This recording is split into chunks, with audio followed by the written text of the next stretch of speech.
Well, hello everybody. This is Jason, Zombie Collector Extraordinaire, and I first wanted to say thank you for the very warm welcome back into the fold of the YouTube community. I was very humbled by the response and the kind words and support by so many of you guys, and that really means a lot to me. It really does. Um, I had my self-imposed exile over I don't know last 4 months, 5 months at least. Um, and I truly haven't been watching anything. I couldn't tell you a single thing about any sport, and I honestly don't care. And I don't want this video to be necessarily about that. There'll be plenty of time to get into those things. But I wanted just to say, first of all, just thank you. I was really humbled, to say the least, because a handful of you all were still sticking around with my DVD stuff I was doing. I'm still planning on doing that. Like, I enjoy it, and I was doing that a lot. Obviously, a lot of them are just like flea market stuff, and I'll probably still continue to do that to a certain degree. But I finally came to a point where, if I'm just being 100, as the kids like to say, that I was really punishing myself by me taking that sabbatical than anything else. Now, like I said, I have no idea what's going on. Modern day sports, I could care less about. And it does my heart good when I hear all of their ratings are tanking left and right. It makes me just so excited. And I hope, like, literally, there's like the Teletubbies have more views on a fourth generation rerun than any of the sports going on right now. So, because I could care less. So I couldn't tell you a thing. But then I was like, really, I'm punishing myself because why none of the Japanese ball players have anything to do with this from yesteryear. Ichiro doesn't, Mattingly doesn't, Scott Rowland doesn't, Barry Larkin, to my knowledge, doesn't, or anybody else. These are players who are not involved in the ridiculousness that we see in today's sports. And why would I stop collecting for that? Now, I'm not buying any modern stuff. So, unless I get something modern, somebody bequeaths me modern day cards, well, then I will be more than happy to take it. Or if somebody like my mom or dad or my, Luca gives me a box or something, of course, I'm not going to be like, no, don't take your gift. But I will no longer spend any money on modern day cards, of my own personal money. But I was thinking, why would I not still collect? And I just was thinking about that, and the more I thought about it, I'm like, really, like I said, the only person I am punishing is myself. I still can stick to my guns, pew pew, um, and not turn on the TV and watch any of the sports, not go out and buy. Even though I heard anyways that buying modern day cards is near impossible, so I kind of just lucked out by happenstance that there's nothing to buy. It's impossible to find stuff, so it took care of itself for me. So I was like, okay, what am I doing then, really? And I miss the community, to be completely honest. I miss the community, and like I said, that little video I did yesterday had a great response for me. I didn't know what to expect, and I didn't know what the response would be, but it was very, and I shouldn't have been surprised about how great and generous so many of you guys are, and have been to me. But I want to share a few things that I kind of came to a conclusion with since I've been gone. Like the song says, "Since you've been gone," yeah, is one that I can do without modern day sports. I know a lot of people's like, I hear people all the time because I still talk to a lot of you all on YouTube, friends and family locally here and where I'm back home. Like, a lot of people will say they can, like, I'm done with it, but then they still do, well, still watch. But I've been able to easily, since whenever sports started back up, not miss a beat. I was surprised. I thought maybe I'd get weak in the knees, like SWV used to say, and I'd go back to it, but the earth still keeps turning, spinning. I've been all right. Don't care. So I've come to the conclusion that I can still be a ball card collector and not be hung up on the politics of the day with sports, and I still can enjoy it and still not watch it, but still participate, which I thought at the time I was unable to do, which was, I was ill informed, and I admit that. The other thing is I miss the community. I miss the interaction. I mean, I had so many strong friends that still kept in contact with me. There's a handful of people who fell away. And I don't. wrong. I don't feel sour about that at all. I would have done the same thing. If somebody goes, I'm peacing out, I'm taking my channel and going a whole other direction, or I'm disappearing altogether, you kind of miss out on the reason that you were there to begin with. The connection you had was ball card collecting. If you're not doing that anymore, what do we have to talk about sometimes? So on a superficial level, I definitely understand that. So I don't begrudge anyone who kind of was like, okay, I guess there's nothing else to talk to Jason about. I won't call him or text him or anything, and that's totally fine. I would have done the exact same thing. So no hard feelings. But I did have so many people keep reaching out to me, and I just want to give a couple people a shout out that really kept in good contact with me. And if I don't say your name, I'm sorry in advance, but there's sometimes, being an old, crotchety old dude, you forget. But first, obviously, Bob Lewis, for sure. John Mangini's been amazing. Reese has been awesome. He's been so awesome. Those three guys in particular, I can think off the top of my head. But also, I had Bing Scott was still around a little bit. Cuban Collector, Hidden Gem, Raphael and Jonathan. They were always really good with me.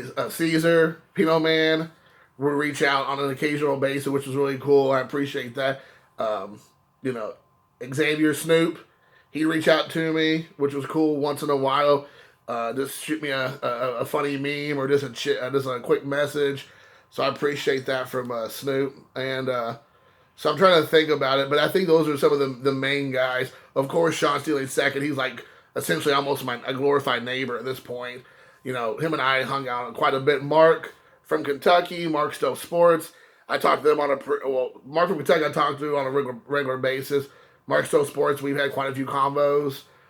Phil would reach out to me, Filmington. I mean, I know he's a big baller now, and he's a daddy, so I definitely understand for a little guy like me, he has to really pencil in the time, so I get it. So those are a handful of people, and again, this is not like purposely leaving somebody off, but this is off my head. I didn't even think about that till just now, and so it is what it is.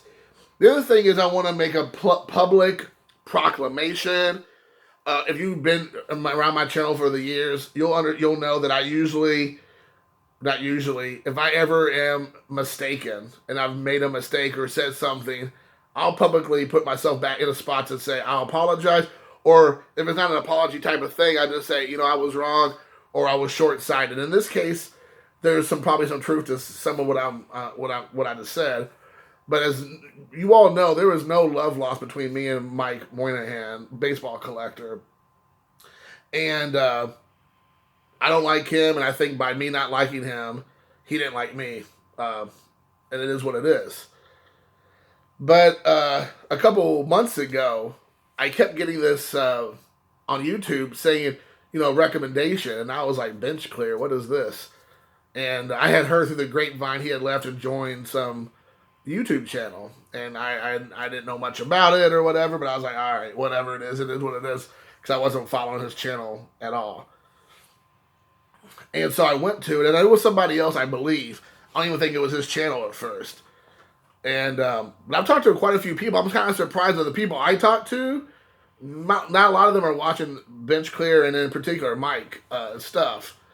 So I was like, have you checked out Mike's stuff? And so I fell into a rabbit hole. And I started watching the stuff off of Bench Clear. And I honestly have to be honest with you guys, which when you all come to my channel, that's what I do. I keep it 100, even to my detriment. But I wanted to hate Bench Clear because I don't like Mike. But I started watching some of the other channels, and they have a lot of stuff I don't care about. And that's okay. Just like you come to my channel, there might be things I talk about, maybe 90% of the time you don't care about, the cards or whatever, and I get it. But they have a lot of soccer and football and basketball, which I have zero interest in. And they do a lot of breaking and market stuff and this with ball cards, which I really don't care about. But there's a couple channels or a couple episodes that I do enjoy. But Mike's stuff, I've really enjoyed. And I feel like I've had a come to Jesus moment with Mike and his channel and what he's trying to do over there. He has a podcast he's doing. He's doing his normal stuff he's doing on his own channel, Baseball Collector. where he's showing off his cards, and I really enjoyed it. I feel like I could kind of see where I definitely know where my problems have been with Mike, but I can kind of see now more of the things we have in common. Surprisingly, and he actually made a comment on one of his videos where when you get to know each other better and get to kind of like break bread, you treat each other. You can see each other from a different way. And even though Mike and I've never hung out at all, I never talked to him. I don't think I ever sent him a text or anything like that. But I felt like that kind of like maybe melted my heart, so to speak. If it's not just sounding so heterosexually challenged. And then he was talking about his mom and dad and his daughter. Um, Over the last few months, his mom and dad had gotten COVID, and they ended up being okay, which is awesome. And then his daughter was in a car wreck. And I think for me, when I saw that, and before even those videos, I could tell like he was at least attempting to try in his way of really sharing his passion and trying to say, this is how I take it. This is my point of view. This is how I look at it. But I can see how other people look at it other ways. And maybe it was the first time I'd ever really would be willing to listen with open ears. Him saying those things. Maybe that's the first time he ever said stuff like that. Maybe he was approaching his channel in a different way. I don't know. And I don't want to put the blame on necessarily him because I had to take some of the blame myself because I already had this very hardened heart to a lot of the things that he was saying and doing initially. But with a combination of that and then like the channel, he's doing that podcast with Andy. She blinded me with refractors. I could just tell their passion and all that. And do we always agree on everything? Of course not. Do I agree with everything he says? Absolutely not. Do I like every way he approaches certain stuff? No. But that should not be a reason why I should continue to be such a jagoff in a lot of the things that my attitude towards him. Excuse me. I was like so emotional. My food's getting ready to come out. But like I said, what really moved me almost, especially with his little girl, that moved me almost in tears being a father myself, was the way he presented it with, having his daughter be in a car wreck and like not wanting to hear that call. And, if you have kids and how you feel, like the call you never want to get.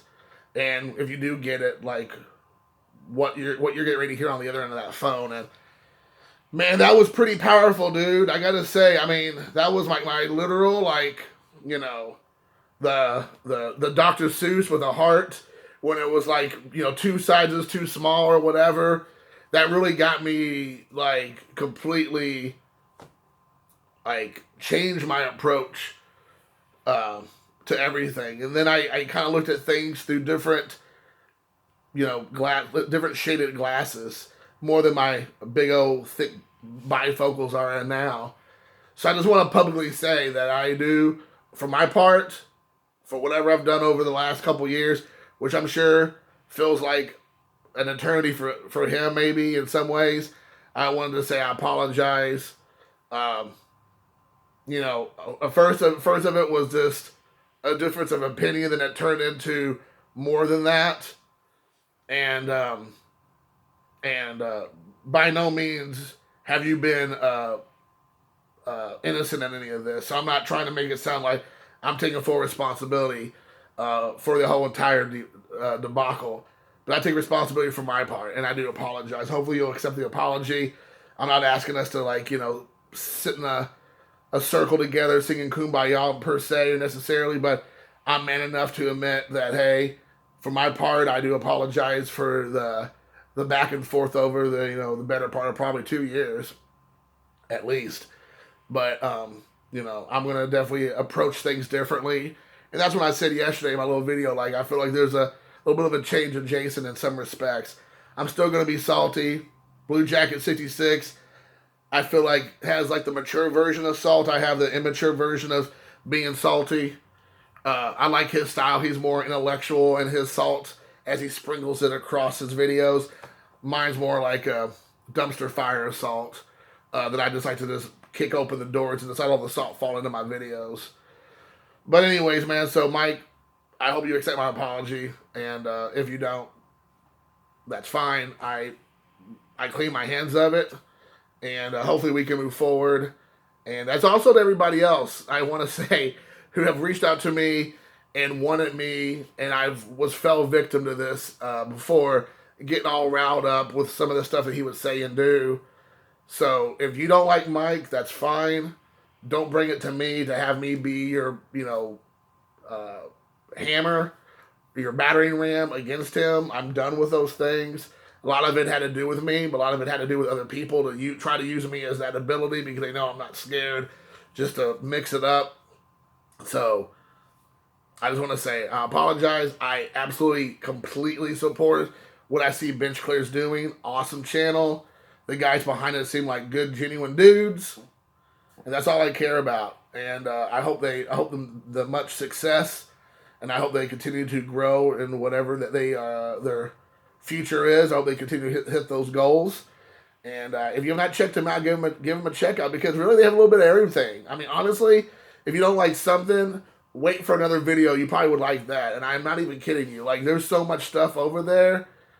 I mean, there has to be something that you would like. I mean, for the vintage collectors, for the box breakers, for the investors, for the multi-sports guys, it's a little bit of everything. It's literally a cornucopia of options over there. So, guys, hopefully you enjoyed this video. Just a lot of this. It's kind of a deep thoughts video. So that's probably what I'm going to name it. Deep Thoughts by Jason Handy. Thank you.